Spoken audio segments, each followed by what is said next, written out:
Alam mo yung feeling na kahit lumangoy ka, hirap ka ng huminga. Pero may mga tao, nagtatayo ng gusali sa ilalim ng dagat. Oo, hindi pelikula, totoong buhay.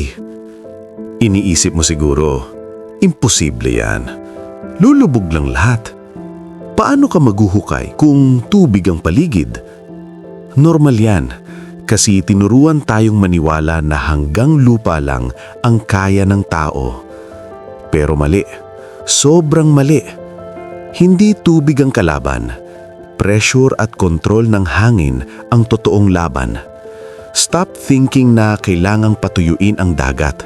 Ang ginagawa ng engineers, ginagawang tuyo ang loob ng tubig. Kung kaya mong kontrolin ang hangin, kaya mong kontrolin ang imposible. Hindi tinatalo ng tao ang kalikasan, iniintindi niya ito.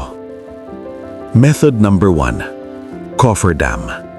Gumagawa sila ng pader sa loob ng tubig, parang malaking kahon na bakal.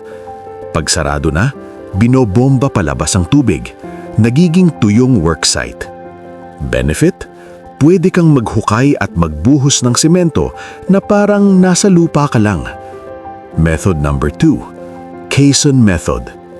Isang malaking kahong bakal o konkreto na nilulubog hanggang seabed. Sa loob nito, may compressed air para hindi pumasok ang tubig. Benefit? Nakakapagtrabaho ang pundasyon kahit sobrang lalim. Method number 3, precast concrete. Hindi lahat ginagawa sa ilalim ng dagat.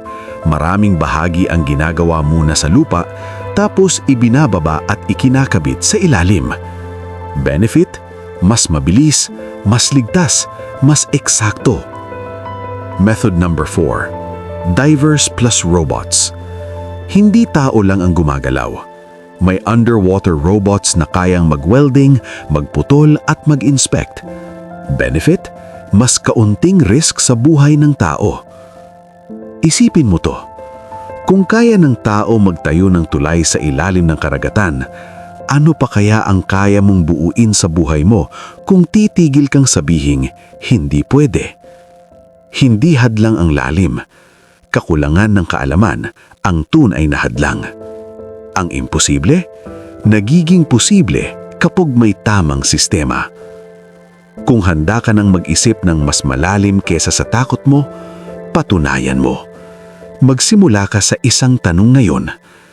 Paano kung pwede pala?